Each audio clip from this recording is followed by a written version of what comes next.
poucas palavras.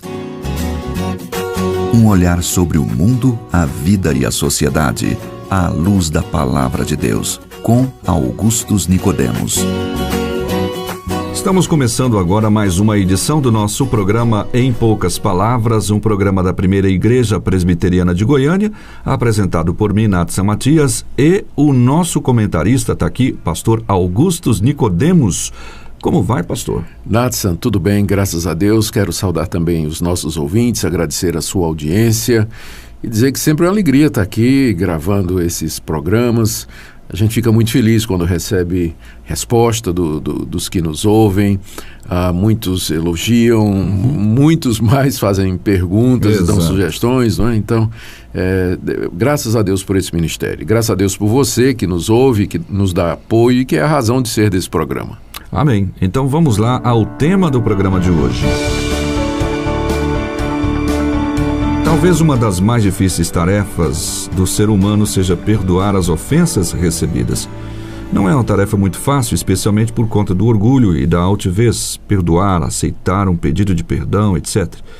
Digo isso aqui por causa de uma das muitas perguntas que recebemos em nosso e-mail e que destaca essa questão do amor de Deus, o amor entre os irmãos. E esse será o tema do programa de hoje. Pergunta de uma de nossas ouvintes, direto de Portugal. Olá, aqui é a Joana de Portugal, pastor. Ela fala com a gente e mais uma vez ela quer dar os parabéns pelo nosso programa. E ela diz que tem ajudado muito a vida dela. Que bom, né? Graças a Deus por isso. Lá de Portugal. Exatamente, direto de lá, de terras lusitanas.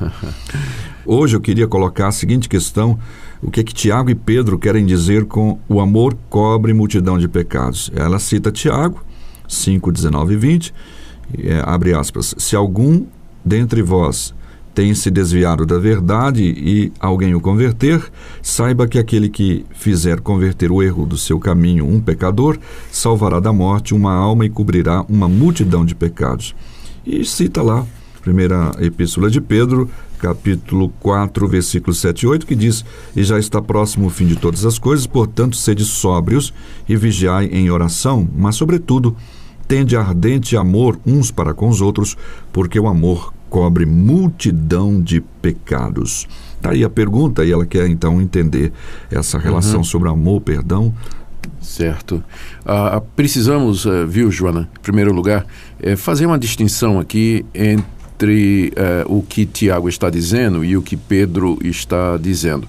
Ambos estão citando uma passagem que está no livro de Provérbios, capítulo 10, verso 2, que eu quero ler aqui para você. Deixa eu abrir aqui minha Bíblia.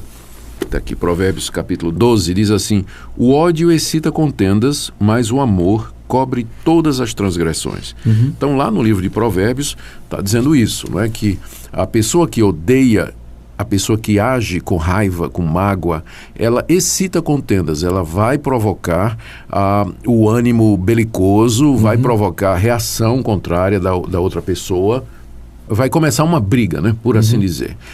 Em compensação, a pessoa que ama, ela cobre uma multidão de transgressões, porque a atitude de amor, a atitude de compreensão, de perdão, evita que outras pessoas reajam negativamente, e mesmo se elas reagirem, quem ama, perdoa.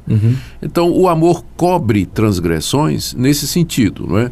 A atitude de amor, ela não provoca contendas, ela não excita a resposta raivosa e pecaminosa, e a pessoa que ama está disposta primeiro a relevar as críticas, as acusações, os insultos, e perdoar as transgressões que são feitas com ela, né? É nesse sentido que o amor cobre uma multidão de transgressões. Tiago, quando usa essa passagem, ele parece que usa num sentido diferente, não é? Eu vou ler o texto aqui de Tiago 5, verso 29, ele diz: aquele que converter o pecador do seu caminho errado, salvará da morte a alma dele e cobrirá multidão de pecados. Aqui Tiago fala como se eu ou você, Natson, ou qualquer outra pessoa, fôssemos capazes de converter um pecador que está no mau caminho. É que às vezes na Bíblia existe aquela linguagem em que se refere a ações feitas por Deus, mas como se o homem é que as realizasse. Como instrumento. O homem como instrumento, exatamente. Ele é passivo nesse caso. Ele é passivo nesse caso. Quem converte, de fato, é Deus, não é? Quem salva o pecador da morte é Deus. Só que ele faz isso através de pessoas. E aí a Bíblia às vezes fala como se a ação tivesse sido cometida pela pessoa, que no caso é um instrumento. O versículo de Tiago é um desses, não é? Aquele que converte o pecador do seu caminho errado, salvará a alma dele e cobrirá a multidão de pecados. Na verdade, é Deus quem faz tudo isso. Usando o caso, aquele instrumento que está pregando. Aquele instrumento lá. Então é Deus que converte o pecador do caminho errado, é Ele que salva da morte a alma dele e é Deus que cobre multidão de pecados. Então, aqui nesse caso, cobrir multidão de pecados significa que Deus cobre com o seu perdão os pecados daquele pecador que se arrependeu e que se converteu e que voltou atrás. E isso é uma figura que é tirada também do Antigo Testamento, Nathan. Lá, por exemplo, no Salmo 32, Davi diz assim: bem-aventurado aquele cujos pecados são cobertos. E provavelmente Davi estava se referindo ao fato que lá no tabernáculo, no Santo dos Santos, onde estava a Arca da Aliança, né? Uma vez por ano o sacerdote entrava com sangue de um animal selecionado, escolhido, não é, que tinha que seguir determinados critérios, e ele derramava o sangue daquele animal sobre a tampa da arca, o propiciatório, cobrindo assim a lei que estava dentro da arca e que condena o pecador por conta das suas exigências legais, não é? Então, ali aquele ato de cobrir a tampa da arca com o sangue de um cordeiro era simbólico do perdão de Deus. Deus estava perdoando porque a lei que condena o pecador estava sendo satisfeita por conta daquele sangue que estava sendo derramado, e que era um tipo do sangue de Cristo, né? Sangue de animal não tem valor nenhum para isso, mas era por causa do símbolo. Que Hebreus fala, sem derramamento de sangue não há remissão de pecados. Então, quando o Tiago diz que Deus cobre uma multidão de pecados do pecador arrependido, né? É uma figura muito bonita do Antigo Testamento, dos pecados sendo cobertos com o sangue dos cordeiros, e que apontava para essa cobertura final e definitiva que é feita pelo sangue de Cristo, derramado na cruz do Calvário. Podemos ligar isso com o evento da Páscoa, lá de passar aquele sangue nos umbrais também? Perfeitamente. Mais uma figura, né? Um tipo do Antigo Testamento que aponta nessa mesma direção, né? O sangue na porta, no umbral da porta, né, cobria aquela casa, por assim dizer. E o anjo destruidor passaria por ela.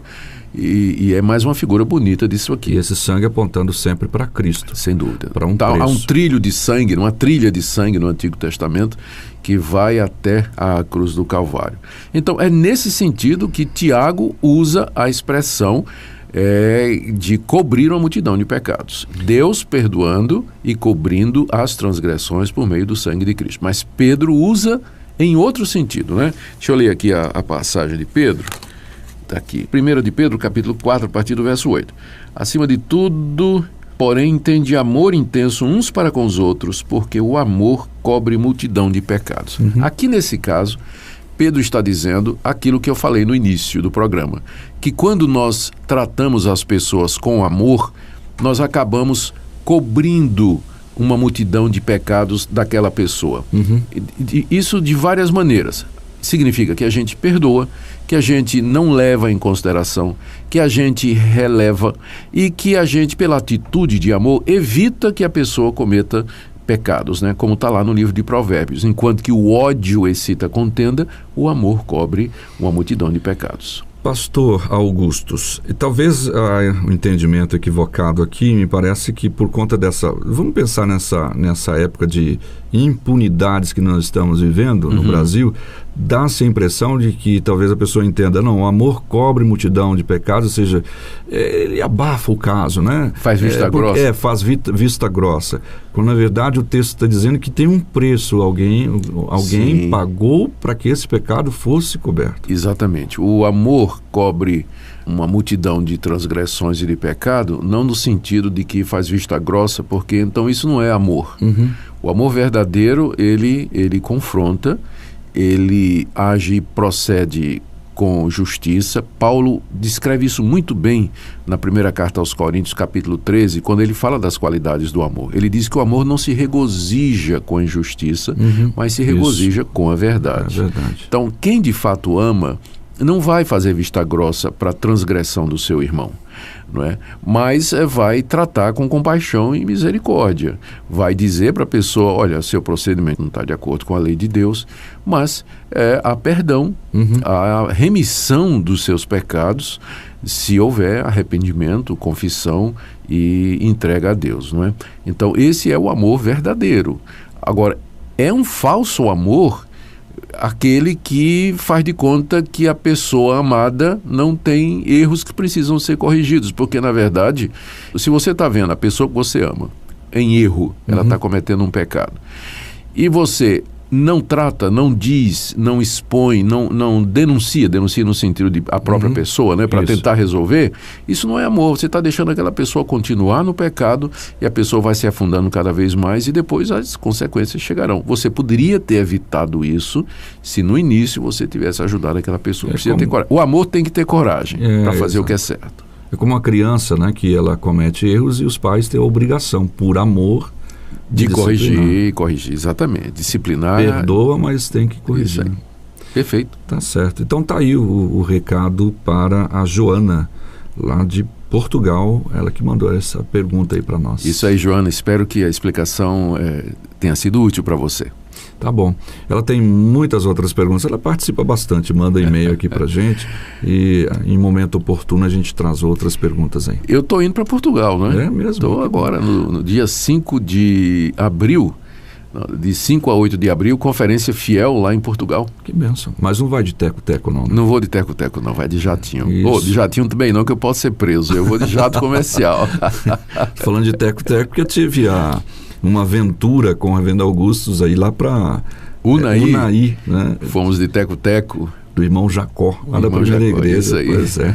Foi bom, foi bom. É assim. Aqui eu estou corajoso, né? Estava muito tenso lá em cima, depois a gente vai se acostumando. O senhor vai aprender a pilotar? Como é que é? Olha, eu fiquei com muita vontade. Eu gosto de andar, pilotar motocicleta, né? E andando naqueles aviãozinhos, eu fiquei com muita vontade. Vou trocar minha moto por um aviãozinho daqui. Essa não é pra mim, não. Deixa. Então tá bom, gente. Muito obrigado. Deus abençoe a todos vocês. Um abraço pessoal lá de Unai, irmãos também que tiveram lá com a gente nessa conferência da Fé Reformada. E alguns até conversaram, olha, eu uso o programa para evangelizar pessoas, tem tirado dúvida de incrédulos, isso tem alegrado muito a gente. Um abraço para vocês. Um abraço também lá para Joana de Portugal, Deus abençoe sua vida, continue assistindo o nosso programa. Perdão, Senhor, pequei mais uma vez, tenho vergonha de mim. Jamais pensei que um dia eu fosse errar tanto assim. Lave o meu coração, como fizeste com teu servo Davi. Perdão, Senhor, e arranque do meu peito todas essas paixões, e junto com orgulho apague as transgressões. Quebre agora os grilhões que me impedem de servir só a ti. E então serei digno de entrar de novo em tua presença. E então serei digno de ser. Em poucas palavras, um olhar sobre o mundo, a vida e a sociedade, à luz da Palavra de Deus. Apresentação, Nadson Matias. Comentário,